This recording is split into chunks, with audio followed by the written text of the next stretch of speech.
vaan yks raita.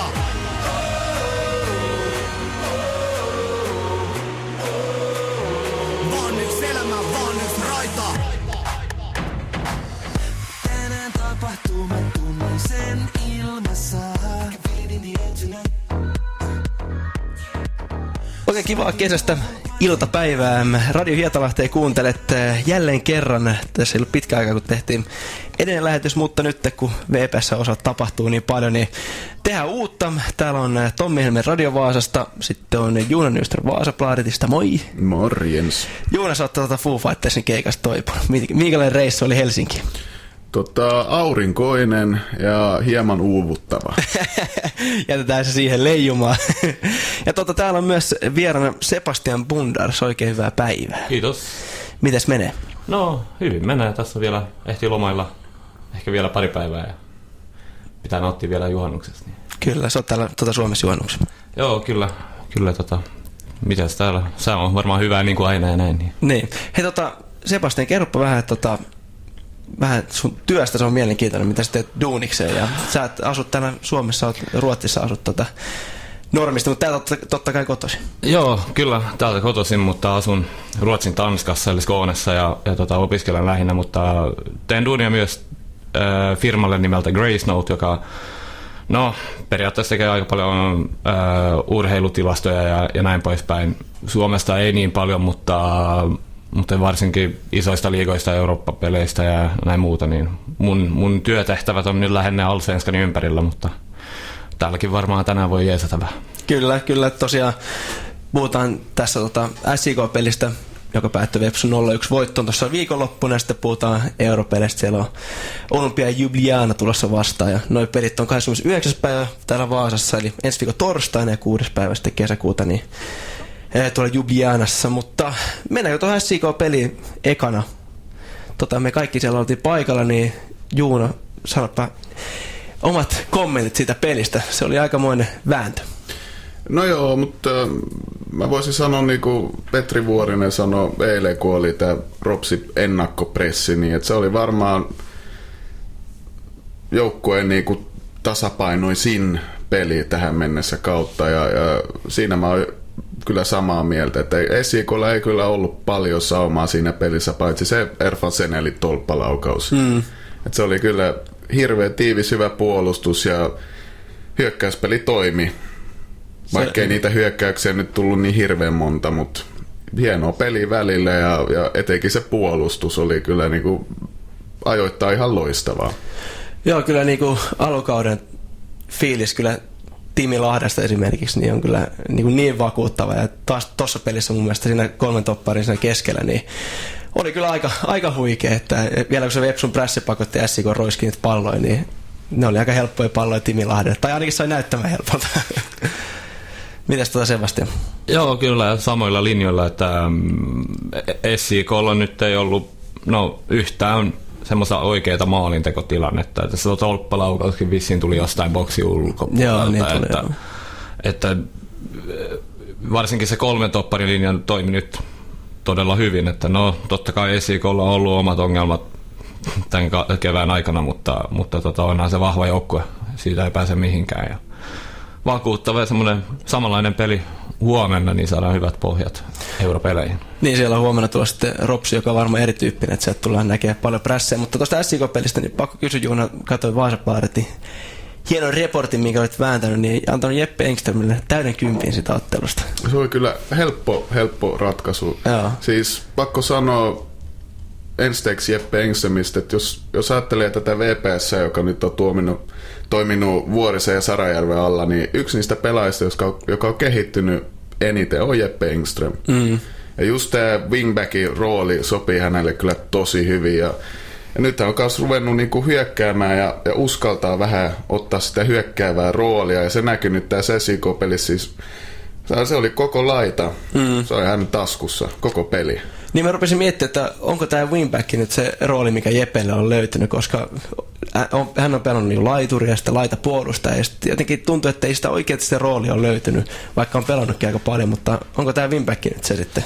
No kyllä, Jeppe on juoksuvoimainen tyyppi ja tykkää kyllä osallistua peliin, niin kyllä se mun mielestä sille parempi kuin se perinteinen laitapakki, että saa ottaa sitä vastuuta ja ehkä koko ajan tarvitse katsoa sinne taaksepäin. Ilman muuta Jeppe on pelannut tosi hyvin nämä pelit, mitä mä oon nähnyt sen kanssa, kun se on saanut päässyt noin korkealle. Jos noista pelaajista vielä, niin joka mulle ainakin nousi mieleen, niin mun mielestä Jerry Voutinen pelasi varmaan Vepsuura parhaan peli siinä keskellä, että mun mielestä hänellekin alkaa löytyä se rooli siitä keskikentän pohjalta, koska hänkin on pelannut vähän ylempänä laidalla, mutta mun mielestä nyt tässä taktiikassa ainakin toi keskustarooli sopii Jerrylle.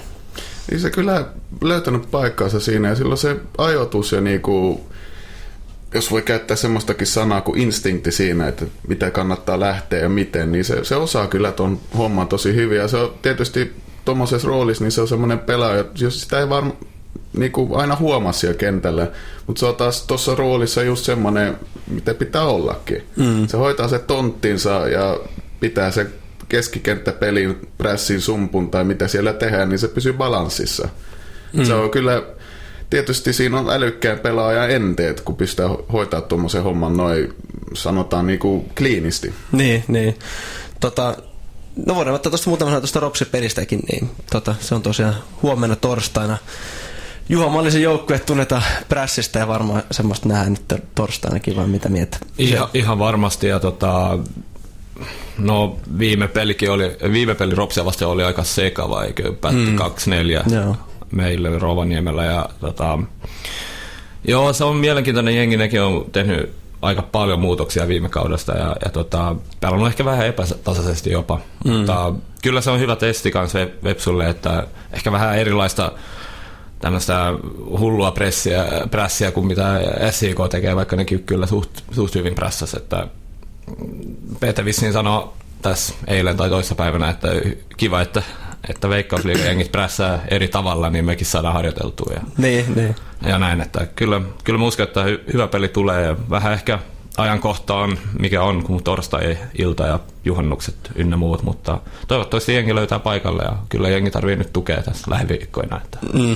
Mitäs Joona muistelee sitä ekaa Ropsi-peliä, niin siinä Ropsin prässi ei ollut mitenkään hyvä, että Vepsu pääsi aika monta kertaa avaamaan sen ja siellä oli muun muassa Jeppe pari kertaa läpi ja siellä päästiin aika monta kertaa ylivoimahyökkäyksiä, niin mitä sä luulet, tuleeko Ropsi prässäämään niin ahkerasti nyt tällä Elisa-stadionilla? No voisihan siinä toisaalta ounastella, ne jotain oppi siitäkin pelistä, niin. Mutta kuten Andre Glenonkin eilen sanoi, niin ei se niin kovin hyvin organisoitu ollut silloin ainakaan se Ropsi. Ja saan nähdä sitten, nyt nehän voitti Interin 2-0 puhtaasti kotona, että siitä voi saada jotain vinkkiä, että siellä on jotenkin tiivistetty tai jotain ainakin tehty. Siitä pelistä Juho Lähde on korttitilin takia pelikielossa, niin iso palanen tuosta Vepsun keskikentältä, että miten korvataan, nouseeko esimerkiksi Sohna takaisin avauskokoonpanoon? No mäkin uskon, että Sohna pääsee nyt ja toivottavasti nyt saa näyttää kunnolla, että siitä jäi vähän ehkä huono maku siitä ekasta pelistä, vaikka se tuo sitä fyysisyyttä, mitä ehkä myös Voutilainen tarjoaa jonkun verran, että ei nyt Vepsun keskikenttä ole maailman isoin tai pisin, mutta joo, lähde on totta kai, se on nähty nyt viimeisen melkein 1,5 kauden aikana, että kyllä se on iso palanen Vepsulle, että tuo sitä niin kuin antaa ne viimeiset syötöt tai syötöt boksiin, että se on hyvin tärkeä, mutta kyllä kollektiivisen sen voi yhdessä pelissä ihan hyvin. Ja Lähdehän on kunnostautunut vähän maalintekijänäkin ja oli tuossa SIK-pelissäkin loistavassa paikassa siellä boksissa, että varmaan ohjeistus tullut, että saa nostaa niinku sieltä taustalta boksiinkin. Että. Niin, ja nykyään pääpeli erikoismies. Kyllä. Mitäs me muuten, pakko tuossa Sohnastakin, mitä me tiedetään hänestä? Aika sanotaan vaiherikas ollut tämä startti täällä Vepsussa. Pelasi siinä Lahti-pelissä tosiaan sen ajan, oliko se 60 minuuttia? Ei, se tuli ihan lopussa. Tuliko se loppu? Joo, 80 oliko se 86 tai joku? Okei, niin, että se tuli niin myöhään. Mitäs siitä pelistä on jäänyt mieleen, että ainakin tuo sitä nimenomaan sitä fyysisyyttä tuohon keskelle, että pystyykö sanoa mitä? No näköjään vähän liikaa välillä. No siis se taklaus, niin tietysti kova taklaus, liukutaklaus, mutta se on tommosissa tilanteissa niin välillä se menee vaan niinku huonon säkeen kanssa, että se osuma tulee vähän liian korkealle tai jotain. Että eihän noi aina suoraan ainakaan punaista anna tommosen. Ei tietenkin jätkä on tunnettu siitä, että se pelaa kovaa. Ja kyllähän varmaan tämänkin sarjan dumarit tietää sen ja vähän katsoo, että jaha, nyt siinä on toi. Ja mitä se otti kupsissa jotain, voiko se 12 keltaista yhteen kauteen tai jotain semmoista silloin, kun se pelasi siellä viimeksi. Että hirveä määrä niitä kortteja tuli. Ja siksi se oli myös pelikielossa silloin, kun tuli tänne. Kyllä. Meidän kylä, meidän maita, tää on yks elämä, tää on yks raita. Hietalahti nyt ja aina, tää on yks elämä, tää on yks raita. Radio Hietalahti. Radio Hietalahti, kuuntelet Tommi Helmen täällä Juunan ystävä Sebastian Bundersi. Käännetään katseet tuohon europeleihin, jotka järjestetään sitten täällä Vaasassa torstaina 29.5. Ja Olympia Ljubljana tulee vastaan, niin otetaan vaikka molemmilta, niin mikä oli ensimmäiset fiilikset, kun toi arvonta tuli? Jaa. No meillä oli varmaan aika samankaltaiset fiilikset, että kova vastustaja, että helpompi olisi voinut tulla takuu varmasti. Joo, no sanotaanko näin, että vältettiin Dynamo Minsk, mutta onhan se kova jengiä, mitä nyt itse tullut katsottua niitä nyt vähän, niin on siellä pari pelimiestä ja muutenkin nämä Balkanin liigat on niinku, varsinkin ne kärkijoukkueet on suht kovan tasoisia. Ja niin, no olisi voinut toivoa muuta, mutta tämä on nyt tämä ja kyllä Vepsulla on jonkinlaiset saumat kyllä kaataa nämä. Niin, mä olisin itse toimista St. Johnstone ihan tämmöisen historian takia, että olisi ollut tämmöinen reunion, mutta sitä me ei saatu. Mutta sä oot Sebastian katsonut, sanoit 4 peliä nyt, että Olympia Ljubljana, että sä oot tehnyt tarkkaa skouttausta, niin avaappa vähän, että minkälainen joukkue sieltä tulee vastaan ja miten tää jengi pelaa. No siis niillähän on ollut aikamoinen sirkus päällä viimeisen kauden aikana, että nehän pelaa syksy-kevät-sarjaa niin kuin muuallakin Euroopassa ja ne on nyt vaihtanut valmentaja aika montakin kertaa jo kevään aikana. Niillä on nyt uusi valmentaja 2-3 viikkoa vanha äijä niin sanotusti ja pelaa pallollista peliä, vähän niin kuin Vepsu pyrkii siirtää palloa omilla ja niin kuin vähentää vastustajan paikkoja ja mitä nyt tämä viimeksi ne pelasi Goricaa vastaan, joka oli itse asiassa tasapisteissä Olympian kanssa sarjassa viime kaudella, mutta Goricalla oli parempi maaliero, niin ne oli sitten toisia. Ja niin, pallollista peliä. Tämmöinen kuin Nathan Odua, joka on ollut Tottenhamin sopimuspelaaja melkein 4 vuotta, niin pyöritti aika paljon sitä palloa kärkipäässä ja sanotaanko, että melkein vastaava rooli kuin Lähde, mutta vähän korkeammalla pelasi. Ja mutta se näkyy kyllä näissä peleissä. Niillä on ollut 2 niin kuin harjoituspeliä. Yksi oli jotain alemman sarjan jengiä vastaan, just tämä Gorica. Ja kyllä huomaa, että vaikka niillä kausi päättyi vasta 3 viikkoa sitten, niin kyllä huomaa, että jonkinlaista niin tatsi on jo hukattu siinä vaiheessa, että kyllä Vepsulla ehdottomasti niin kuin on saumat, varsinkin ekassa pelissä, että tulee kliseitä varmaan kuinka paljon, mutta tekonurmi, se nyt ei ole mikään vieras varmaan näille, mutta se kontaktipeli jää vähän pois tekonurmella verrattuna tavalliseen nurmeen ja nämä pelaa näköjään Sloveniassa aika fyysistä jalkapalloa ihan niin kuin Serbiassa tai Kroatiassakin ja jos Vepsu pääsee saamaan tämmöisen hyvän pallon siirtopelin aikaan, niin kyllä niillä on hyvät saumat ekassa pelissä ainakin ottaa tärkeä voitto. Vähän kuulostaa siltä, että saattaa tulla aika tarkkakin tästä ekasta pelistä, että molemmat tykkää pitää palloa. Joo, katsotaan. Ja tämä on tämä uusi coachi, joka tuli nyt sitten tässä ihan kuun alussa, niin Igor Bishkan, niin se on aika jännä kaveri. Se voitti Liverpoolin kanssa Champions Leaguea 2005. Niin joo. Kroaatti. Se pelasi silloin keskikentän pohjalla vissiin, mutta ei ollut loppuottelussa mukana. Mutta se just tuo sitä, rupeaa niinku miettimään, että haluuko tämä uusi coachi nyt muuttaa mitään, ehtiikö, ei varmaan paljon ehdi, mutta just semmoinen juttu, että se on ollut noissa suurissa ympyröissä, se voi tuoda niin kuin joukkueelle sitä uskoa ja vähän niin kuin siihen tekemiseen uskottavuutta, että se on varmaan jämäkkä äijä. Luin jostain, että sillä on ollut Kroatian maajoukkojen kanssakin jotain jonkinlaista hässäkkää siellä ja joskus kieltäytynyt pelaamaan. Et se on varmaan aika semmoinen kovan liian äijä. Temperamenttinen äijä. Onko meillä mitään tietoa, minkälainen valmentaja se on ja mikä historia valmentajana? No, periaatteessa teki sen ekan kauden nyt viime kaudella. Se oli semmoisessa joukkueessa kuin Rudes, joka pelasi, tai ne voitti Kroatian toiseksi korkeimman sarjan. Ja mitä mä nyt niiden pelejä en ole nähnyt, mutta yritin vähän niin kuin onkia ja näköjään sielläkin se on ollut aikamoista pallonhallintaa ainakin yrittänyt ja no niiden jengistä tai tasosta en tiedä, mutta ainakin mitä mä ymmärsin, niin ne tulee putoa siitä liigasta aika nopeasti, että vaikka ne nousi nyt ja no varmaan nähdään jonkinlainen 4-2-3-1 numeroyhdys on siellä kentällä niin, mutta onhan se Bishan aika nuori valmentajana, että saa nähdä, että voihan se olla, että vaikka meni hyvin ekalla kaudella, niin ei sitä tiedä sitten uusi sarja ja näin, ja lyhyt valmistautumisaika näihinkin peleihin. Niin tämä Olympia Ljubljana aikamoisessa myllerryksessä ollut, että siellä on ilmeisesti valmentaja vaihtunut ja seurajohtajakin vaihtunut. Onko väärässä? No joo, siellä on kyllä tapahtunut kaikenlaista ja 12 vuotta takaperin oli konkurssia ja muuta ja sen jälkeen ollaan noustu ihan niin kuin alasarjoista ylös. Mutta onhan ne ehtinyt pelata myös Eurooppaa, että vaikka valmentajatkin on vaihtunut, en mä tiedä montako kertaa viimeisen 5 vuoden aikana olisiko ollut 9 tai 10 valmentajaa suunnilleen. Niin mutta tämä nyt on Balkanilla on niin kuin suht arkipäivästä, että jengiä vaihtuu ja näin poispäin, että en nyt lähtisi siihen, että se on, totta kai ei se ole optimaalista, että nyt keväänkin aikana on ollut vissiin jopa 4 eri valmentajaa, mutta no se on uusi startti ja tiedä sitten, onko se hyvä tai huono juttu niille.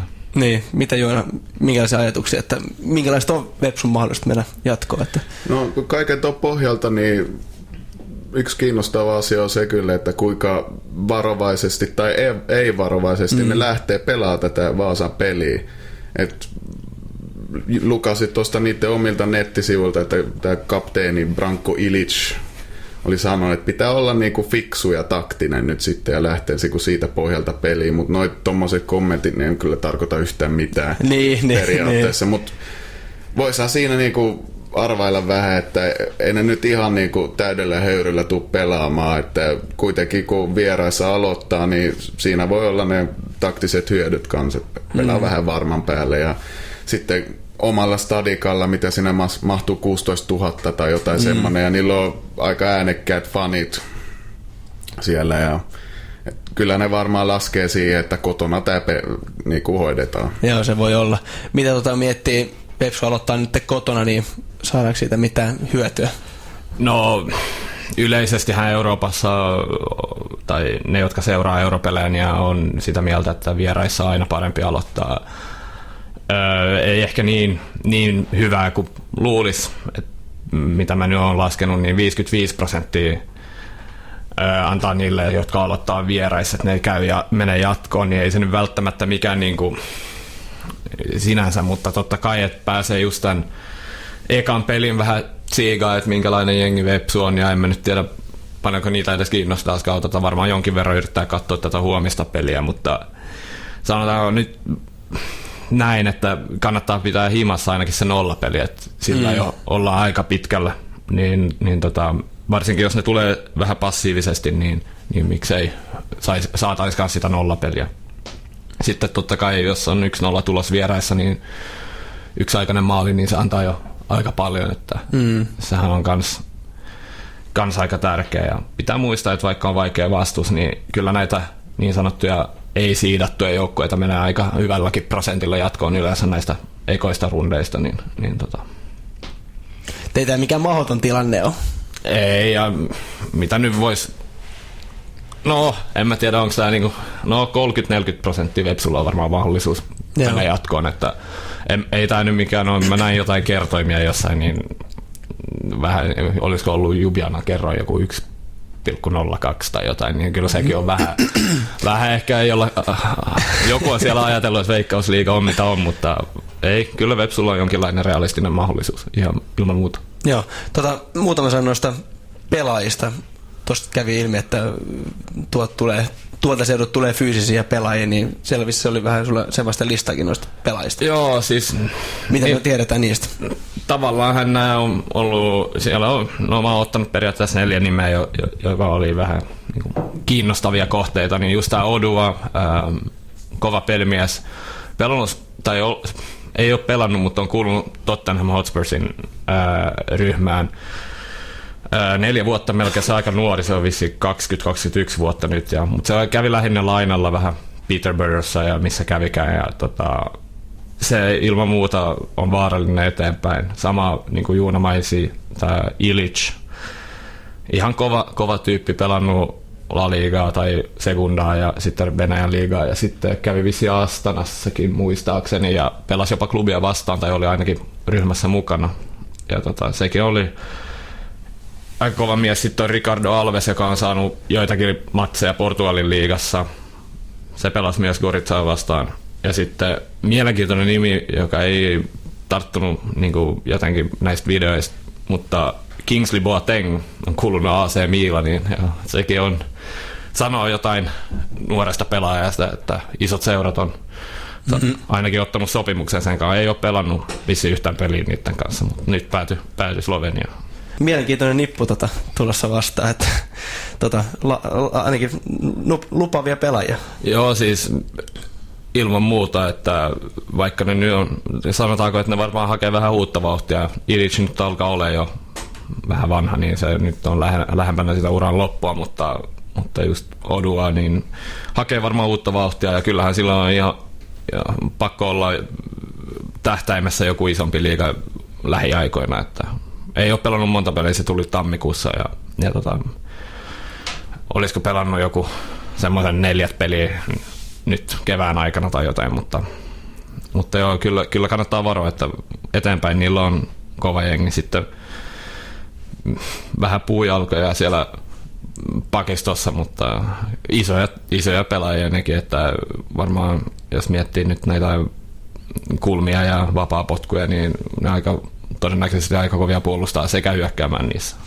Niin, se on isoja pelaajia, niin kuin miettii vaikka esimerkiksi kupsipelissä, jossa on myös isoja toppareita ja ehkä vähän kankeita, niin pystyy esimerkiksi samalla aseella niin puhkaiseen, niin kuin esimerkiksi miettii sitä Hakola Vahtera toista maalia, onko siinä sauma, että sinne linjan taakse löytyy sitten tiloja? No siinä pistetään äijät juoksemaan, niin ei nekään jaksa 90 minuuttia tehdä sitä samaa hommaa. Sä oot sellaista katsonut matse, niin maalivahdista muutama sana, niin jäikö mitään mieleen? No ei nyt niin paljon. No Gorizaa vastaan tuli kolme omiin, mutta vähän semmoinen, sain ainakin semmoisen kuvan, että vähän niin kuin epävarma ehkä. En tiedä johtuuko siitä, että on ollut tämä 2-viikkoinen loma, mitä ollaan tehty sen aikana, mutta mitä nyt tässä keväänkin aikana katso niiden tuloksia, niin ei ole napsittu hirveästi voittoja. Mun mielestä keväällä, jos laskee kaikki kupit ja liigat, niin niillä oli 4 voittoa 18 peliä, niin ei se nyt kovin vakuuttavaa ole, että aikamoisessa kriisissä on ollut ja varmaan on aiheuttanut maalivahdeillekin semmoisen kolhun itseluottamukseen, että kyllä siellä saadaan pari hyvää vetoa, niin kyllä voi uppoakin, että kyllä mä siihen uskon, että voidaan, jos miettii mitä AIK:llakin oli pari vuotta sitten, niin ehkä vähän epävarmaa tämä Linner, joka sitten tuli keihin jossain vaiheessa, niin saa vähän kokeilla vähän enemmän kuin kokeiltiin sitä. Niin. Ja tuossa on myös sitten se elementti, kun jos ajattelee, että kaveri on ollut aika niinku raskas kevet ja sitten vielä toi vaihtuvuus ja kaikki se, että jos Vepsu voi riistää se pallohallinna itselleen ja pitää sitä, niin siinä hyvinkin voi vastustaa aika nopeastikin rupea turhautumaan. Joo, mulle tuli sama mieleen. Siinä sitten voi tulla se sauma sitten aika nopeastikin ja avautuu tilaa, tai että sieltä tulee vähän liikaa rikkeitä tai sen sellaista, että just siitäkin pohjalta niin hirveän kiinnostavaa nähdä, miten ne lähtee tuohon ekaan peliin.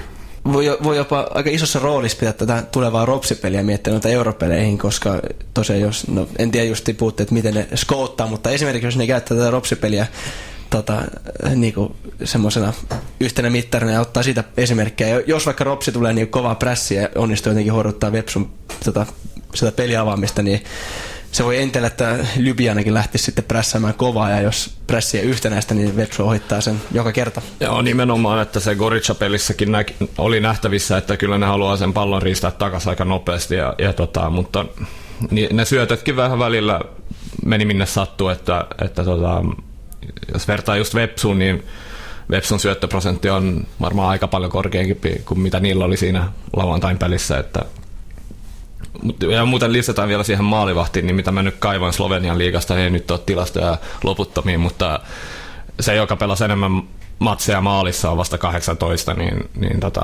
siinäkin voi olla semmoinen siemen tavallaan avainpelaaja Vepsulle ehkä. Niin. Miten Sebastian, semmoinen yleisfiilis, mikä tuosta Ljubljanan pelistä jäi noiden pelin jälkeen, mitä sä katoit? Puhuttiin tuossa, että haluaa pitää palloa, mutta syöttöpeli ei vissi ollut ihan niin laadukasta. Johtuen en tiedä tauosta vai mistä, uudesta valmentajasta, vaihtuvuudesta, mutta mikälainen yleisfiilis on jäänyt? No siis, kyllähän sieltä laatua löytyy, ja kyllä mä nyt, se Gorica-peli esimerkiksi pelattiin niiden treenistadikalla.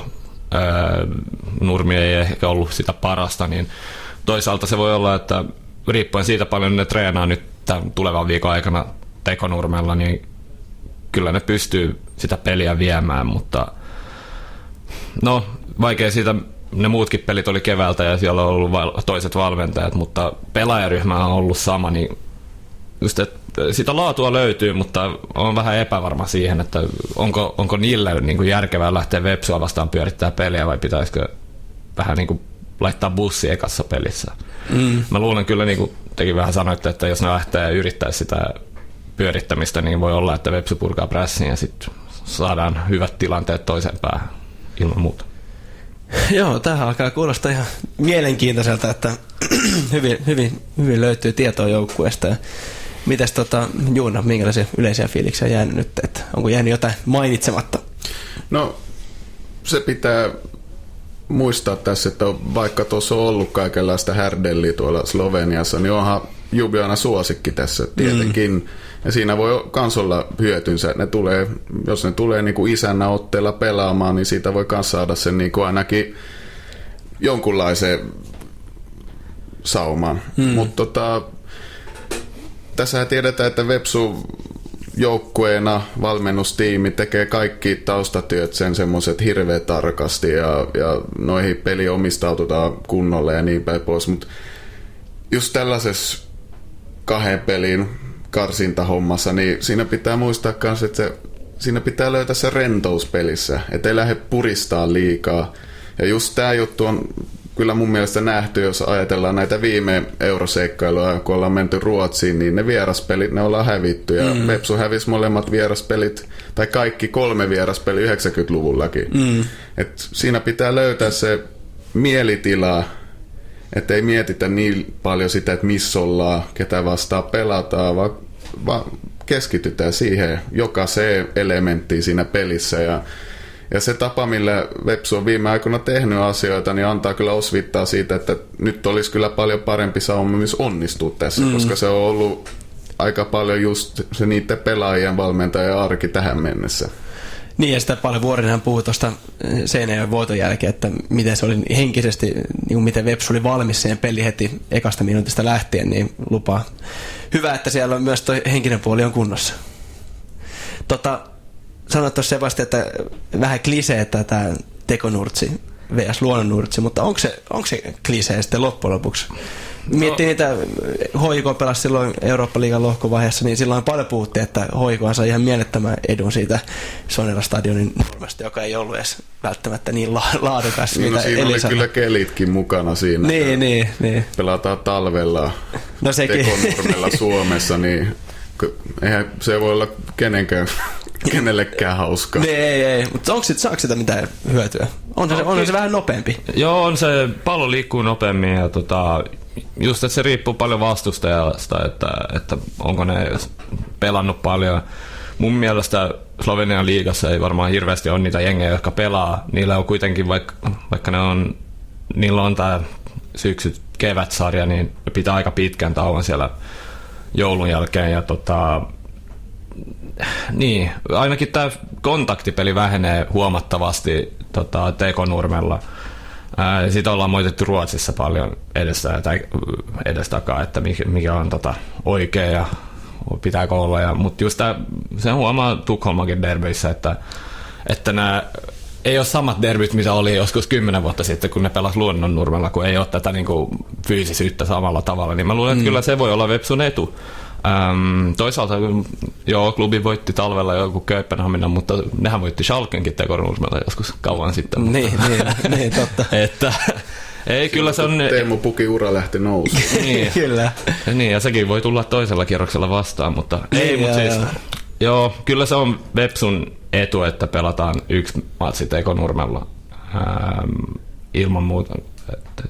Siitä mä oon kyllä, että pitää hyödyntää se, saadaan se pallo rullaamaan ja nopeasti, niin siitä voi tulla. Sitten voi olla, että niille tulee vähän kiirehtiä mukaan. Että en mä tiedä, onko ne sitten vielä juhannuskunnassa, vaikka ne nyt ei ehkä juhannusta vietä siellä, mutta... Joo. Niin, tämä on kyllä niinku tämä taukokin, tai Ljubljanalla on tauko tällä hetkellä, niin se on varmaan iso etu miettiä, että Veps on kuitenkin pelirytmissä ja treenaa tosi paljon, niin varmaan siitäkin saadaan pieni etu. Joo, ja sitten kans, että kaivan täältä, ne on pelannut ainakin yhden europelin Tekonurmella ja se oli Tromsössä 5 vuotta sitten. Tromsø vissiin voitti 1-0, mutta Tromsøkin on vähän eksoottinen paikka varmaan suomalaisjoukkueelle. Se on ihan totta, kyllä. Että sekin kanssa, mitä itse olen miettinyt, että miten tämä vaikuttaa, että ne varmaan tulee ainakin päivää ennen tänne, ehkä jopa 2, kun niillä nyt on vähän niin kuin lomakautta, niin että miten ne sopeutuu tähän meidän ympärivuotiseen valoon, mitä meillä on niin jo. tällä hetkellä, että saa nähdä, että onko kiva istua niillä, tai saako ne nukuttua. Niin joo. Kuulostaa mielenkiintoiselta, tässä on hyvin keretty rupattelemaan, mutta pakko ottaa myös kiinni tuosta, että europelit Vaasassa pitkästä aikaa, niin minkälaista päivää te tuosta ensi viikon torstaista odotatte? No sitä mä en ole vielä tarkistanut enkä kuullut mitään, että onko sieltä paljon noita Dragonseja, niin kuin niitä kutsutaan, faneja tulossa Sloveniasta. Onhan se joskus niin kuin vähän suuremmat seurat lähtee europeleihin, sitten jotkut varmaan vähän säästelee, että odotellaan, että katsotaan, jos mennään sitten seuraavalla tai semmoista, mutta mitä mä en ole kuullut, niin kyllä siellä tulee olemaan porukkaa ja just niin kuin sanottiin tai ollaan puhuttu tästä, niin onhan se kyllä se eka peli hirveän jännittävä. Mä voisin melkein sanoa, että kyllä siinä ratkoo niin paljon se eka peli, miten se menee. Sitten vieraassa voi tapahtua mitä sattuu, mutta jos se eka peli menee hyvin, niin se nostaa kyllä kaikki saumat. Ja paljon. Mitäs Sebastian odottaa tuossa torstai-päivästä? Joo, siis innolla odotan ja mä en jaksa uskoa, että hirveän monta niitä tulee tänne, mutta ei, toivotaan, että on suht hyvä sää, niin kastellaan kenttää kunnolla, niin pallo liikkuu, mutta joo, hyvin niinku vaikea sanoa sitä tai tätä, että ei oikein tiedä mitä odottaa, vaikka me on niiden pelejäkin vähän kattonut, mutta sitten taas toisaalta se vieraspeli sit, niin niistä yleisömääristä, mitä ne itse kaivoin, niin se on vaihtunut aika paljon, että joskus on ollut 1400 ja joskus on ollut päälle 7000. Mä tiedän, ei niiden vastustajat, jotka on niin nimekkäitä on ollut. Että lähinnä ne, jotka on kerännyt paljon jengiä, on ollut vierasmaitten jengejä. Että toisaalta mä toivon ehkä, mitä jäi vähän niin kuin kaivaa itseään, niin näistä pari viime europeleistä BP:tä ja AIK:ta vastaan, että niillä on hieno stadion Ljubljanassa, mutta toivon, että ei mennä katsomaan stadionia, vai mennään sinne voittaa. Se oli ehkä vähän, no totta kai Friends on hienoa, ja niin on Tele2:nenkin, mutta pitäisi olla sitä, jättää ne tavallaan kunnioitukset pois, että mennään sinne oikeasti vaan keskittyy peliin, mutta kyllä mä uskon, että Pete niin on järkännyt tämän kuntoon tällä kerralla, että ei mennä fiilistelemään. Niin, no se on just mitä Juuna puhuu, että se fokus varmasti löytyy Vepsulta. Niin, no kyllähän se niin kuin otsaluu takana paljon ratkeaa tää kanssa. Mielenkiintoiset viikot tulossa tässä Olympia Ljubljana, siis Eurooppa-liigan ensimmäisellä kierroksella vastassa. Vetää semmoinen summa summarum tähän loppuun, niin tuossa ei vasta hyvin skoutattu, siellä tulee todennäköisesti 4-2-3-1 taktiikka vastaan ja pallonhallinta pelillä yrittää kaveri lähteä, mutta ilmeisesti vielä ainakaan se ei ollut vielä niin laadukasta, että sillä esimerkiksi Vepsua karttaisi. Niin, no jos miettii Vepsuakin, kun lähdettiin, niin Pete lähti muuttaa tätä systeemiä, niin kyllä siinä on mennyt aika pitkä aika, että saa sen oikeasti toimimaan, että veikkaan, että herroilla on vähän samanlaiset näkemykset jalkapallosta, niin toivotaan nyt, että Vepsu kuitenkin on nyt hinkannut tätä toista kautta jo, niin pystytään sillä niin kuin vähentämään niiden mahiksi ja niin kuin Juunakin sanoi, että voi olla, että tulee vähän niillekin vähän stressiä, jos ei pääsekään pyörittää sitä peliä, että ne on niin alta vastaajana, kun kuitenkin pitää muistaa, että siellä Slovenian liigassahan on periaatteessa ne 3 jengiä, Maribor, Gorica ja Olympia, jotka on niin kuin ne 3 suuret, ne muut sitten taistelee niistä muista paikoista, niin voi olla niillekin vähän ärsyttävää, jos ei ne saa viedä peliä, mä uskon kyllä. Niin. Ja paljon puhutaan aina siitä, että miten vastustaja lähtee Vepsuun prässään, mutta esimerkiksi tässä Kupsi ja SIK-pelissä, niin Vepsu on aika hanakasti tullut päälle, että siinä on annettu prässiä vastustajan topparille, niin tästä pitkin ollaan nähty, niin on myös jännä nähdä, että miten Vepsu lähtee prässäämään, kun ei kotipeliä, että sitä vierasmaalia ei saa antaa. Joo, ja mä voisin kuitenkin kanssa heittää siinä sen veikkauksen, just kun on nyt puhuttu paljon siitä vaihtuvuudesta ja kaikesta, mitä on tapahtunut siinä Ljubljanan jengissä, niin mä kyllä näkisin, että ne lähtee kyllä vähän suoraviivaisempi pelaamaan. Että kuitenkin se voisi olla niiden sauma, koska niillä on tarpeeksi taitavia pelaajia, jotka pystyy niin kuin vähän tyhjästäkin tekemään asioita.